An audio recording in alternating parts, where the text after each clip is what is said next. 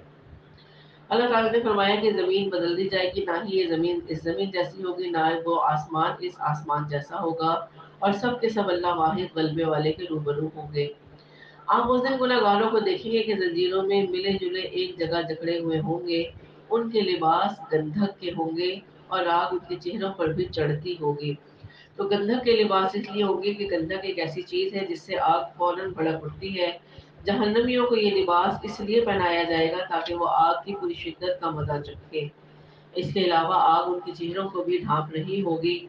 حدیث میں آتا ہے کہ جاہلیت کی 4 خصلتیں ایسی ہیں زمانہ جاہلیت کی جو میری امت نہیں چھوڑے گی، یعنی وہ ان کو قبول کرے گی۔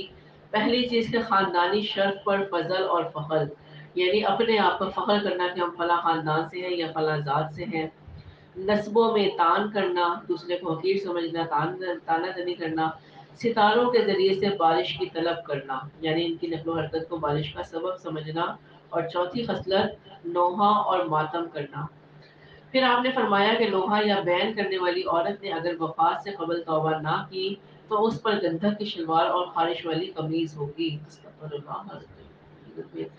لیجزی اللہ کل نفس ما کسبت، یہ اس لیے ہے کہ اللہ ہر شخص کو اس کے کیے ہوئے اعمال کا بدلہ دے، بے شک اللہ جلد حساب لینے والا ہے۔ یہ قرآن تمام لوگوں کے لیے اطلاع نامہ ہے کہ اس کے ذریعے سے وہ ہوشیار کر دیے جائیں اور بخوبی معلوم کر لیں کہ اللہ ایک ہی معبود ہے، اور تاکہ عقل مند لوگ سمجھ لیں، نصیحت حاصل کر لیں۔ تو اس قرآن کو اللہ تعالیٰ نے نصیحت کی کتاب بنا کر اتارا ہے، اور عقل مند وہی ہے جو اس کے ذریعے سے نصیحت ہی حاصل کر رہا ہے، اور نصیحت اس وقت تک حاصل نہیں ہوتی جب تک کہ بات سمجھ میں نہ آ جائے۔ تو کوشش کریں کہ جس طرح ہم نے دنیاوی علوم حاصل کرنے میں محنت کی، دن رات صرف کر دیے، اپنے وقتوں کو اپنے مالوں کو ضائع کر دیا، تو اسی طرح قرآن کے لیے بھی وقت لگا لیں، قرآن کو سیکھیں سمجھیں اور اس سے ہدایت حاصل کریں اور اس کے مطابق زندگی گزاریں، تاکہ اللہ تعالیٰ ہم سے راضی ہو اور ہم نصیحت حاصل کرنے والوں میں شمار کیے جائیں۔ وآخر دعوانا الحمد للہ رب العالمین۔ سبحان ربک رب العزت عما یصفون وسلام علی المرسلین والحمد للہ رب العالمین۔ ربنا تقبل منا انک انت السمیع العلیم وتب علینا انک انت التواب الرحیم، آمین یا رب العالمین۔ السلام علیکم ورحمۃ اللہ وبرکاتہ۔